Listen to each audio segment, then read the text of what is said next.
his football career was over. We're gonna have to medically retire you. I started bawling right there. I was like, bro, ain't no way you told me this, bro. But now, Laiatu Latu's breaking out in the NFL. So how did he get here? To find out, we gotta go back to Sacramento, California, when Laiatu's first love wasn't football, it was rugby.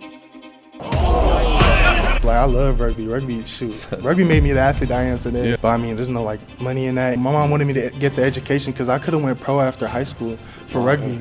Yeah. Damn. Latu listened to his mom and brought his rugby skills to football. And that translated beautifully. He became a 4-star recruit and the offers piled up. But he made an interesting decision. He rejected the big schools in California and he went up north to the University of Washington. It just felt like home over there. It just felt like family. And as a true freshman, Laiatu was already a problem. One of the new faces, Laiatu Latu, under pressure and sacked. Laiatu Latu. Going into his sophomore year, the expectations were real. But in training camp, his life changed forever. It was during practice, just normal tackle I made in the backfield. I was walking back to the line of scrimmage thinking everybody knew it was done. And, I caught a stinger. It was an awkward hit, and he felt his neck go numb. So Laiatu took a break from football, and his mom consulted different doctors. Eventually, after 6 months, Laiatu decided to have neck surgery.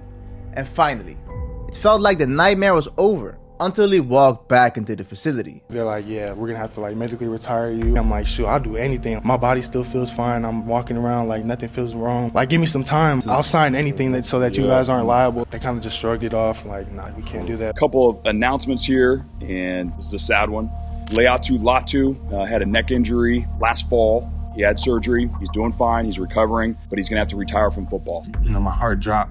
I was just like, what the hell? There's no way I'm being told this. It broke my heart, because I know how much this game means to him. There'd be times where I'm sitting there laying in my bed, I'll start crying just because you think damn, I don't get to be around the guys playing. And slowly, reality was kicking in. Well, no, I was working out in the weight room, and the strength coach, he's like, you can't be around the dudes when they're in here and stuff like that. That's crazy.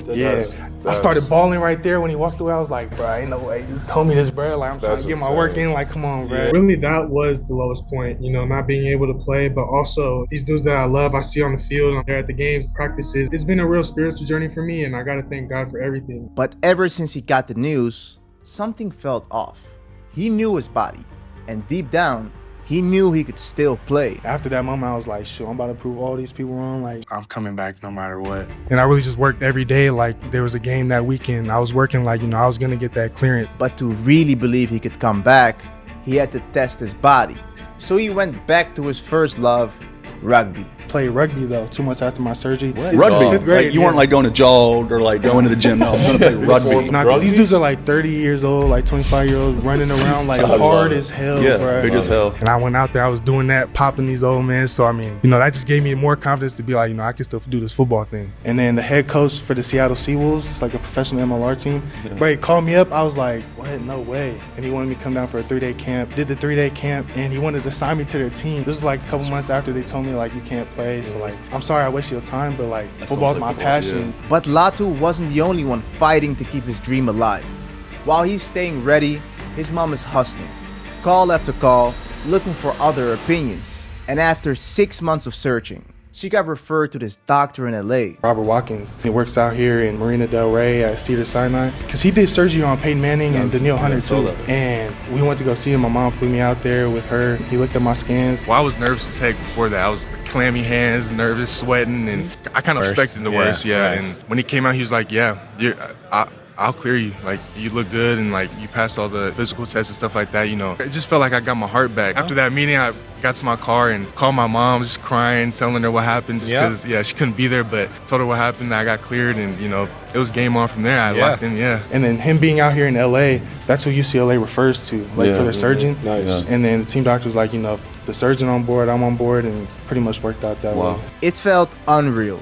After being told it was over, Laiatu was back on the field, but now as a UCLA Bruin. So after 2 years of sitting out and working out by himself, nothing could hold him back anymore. He put his pads on and did what he loved most. Against Colorado, he had 3 sacks in a single game. Stepping up and going down, McCown lost the football. What does it feel to be back into it the way you have and have the impact on this Bruin defense that you provided? I just love the game so much, and I kept the Sean mentality through it all, and this is where I knew I'd end up playing again, and I'm just blessed. I got to give it all to God. The very next week, he played his old team, the Washington Huskies, and he let everyone know Laiatu Latu was back. Latu got there, and he was coming. 4 sacks in 2 games. But next up was a special one. UCLA versus USC. Williams backing up. Battled up and taken down. He took a sack.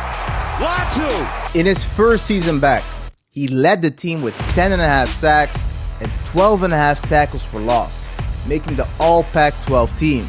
Laiatu surprised everyone, so going into 2023, there was a lot of hype around him. Some even named him a first-round prospect. But keep in mind, that was just his second season playing college football. So the main question was, could Laiatu do it again? 5-yard run on first down for Coastal. Now McCall goes down. Latu, there was the speed. I mean, that's the example of what makes that kid special. McCall sacked again. Latu. 3 sacks in a single game. From there, Laiatu didn't just prove himself, he took over college football. Intercepted at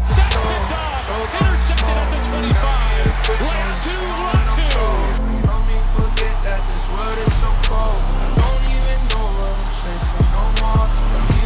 Sanders is back, getting pressured. Down he goes in the backfield. Here they come. Sanders will get crushed inside the 10-yard line. It's Latu again. Another 3-sack game against Colorado. Next up, the big one. UCLA versus USC. Once again, standing across from him was Caleb Williams. And he wasn't done with him. There, Williams instead sacked by Latu. Williams from the pocket, pressure on.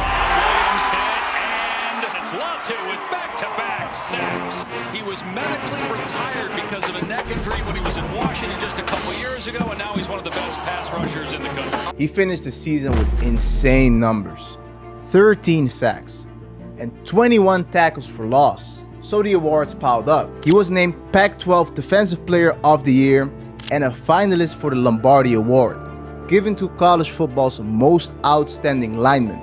But when his head coach Chip Kelly told him about it, he didn't even care. He was like, "What does that mean?" And I said, "You're a finalist and you get to go to it." He goes, "Did I win it?" I go, "No, you didn't win it yet."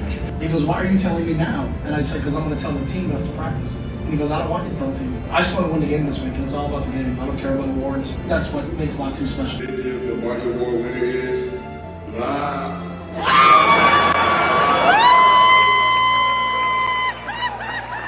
I got to give all the glory to God. I mean, I thank my mother and my family again. There was nothing to prove anymore.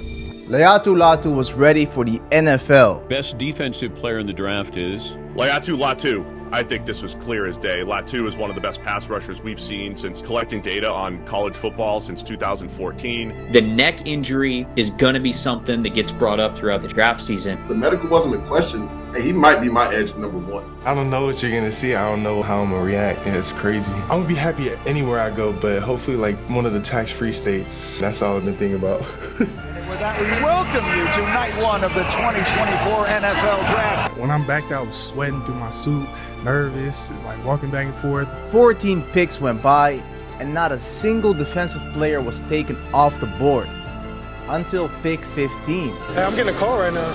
Hello? Welcome to Indy. We're going to pick you right here. We're excited to get you, man. What? Yeah. That's so crazy. We've been dialed on this for a while, man. Can't be more excited to get you here, man. Bro, what? Bro, what?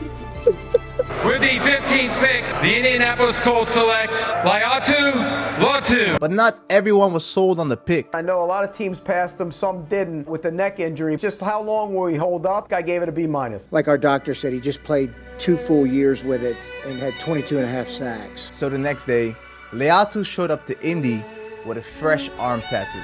That's crazy. That's so crazy. In 2024, the Colts had a shaky start, going 0-2. But in week 3, they got their first win.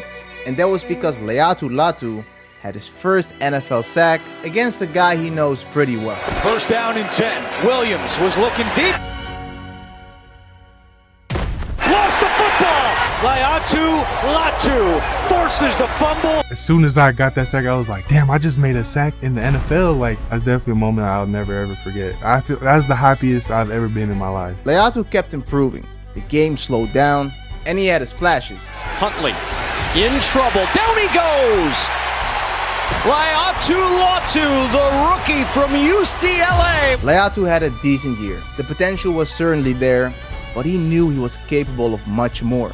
He had 4 sacks in 17 games. Maybe not the numbers you expect from the first defensive player in the draft. So going into 2025, fans expected more. Laiatu Latu has got to get to the quarterback this year for the Colts defense to be successful.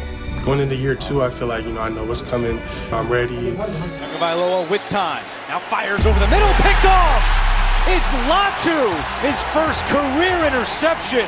After the first 3 games, PFF ranked him as the #1 edge rusher in football while having 0 sacks. And fans questioned it. But I think if you were to ask any Colts fan who watched the game this past Sunday, a lot of the questions were, where is Laiatu Latu? He is ranked the #1 edge in the NFL.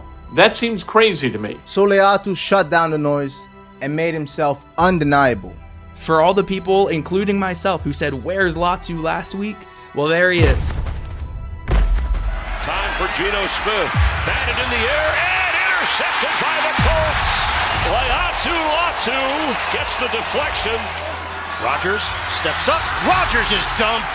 Latu gets to the QB. This is everything we wanted to see from Laiatu Latu all season, and it finally looks like it's coming to fruition.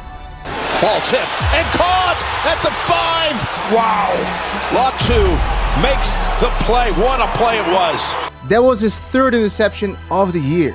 So now he leads his team in sacks and in interceptions, showing the Colts he's the star they expected him to be. In one of the NFL's craziest comeback stories, Laiatu went from being told he'd never play football again to becoming one of the league's best edge rushers. And all of that because he refused to give up. All I gotta say is if you got the love and dedication for something, it doesn't matter what anyone's gonna tell you, and it doesn't matter if they tell you you can't do it or can't achieve your dreams. You're gonna set out and go and do that on your own. So I just hope to inspire anyone out there that's going through the same thing. Hit that subscribe button if you want more of these stories. See you at the next one. Have a blessed day.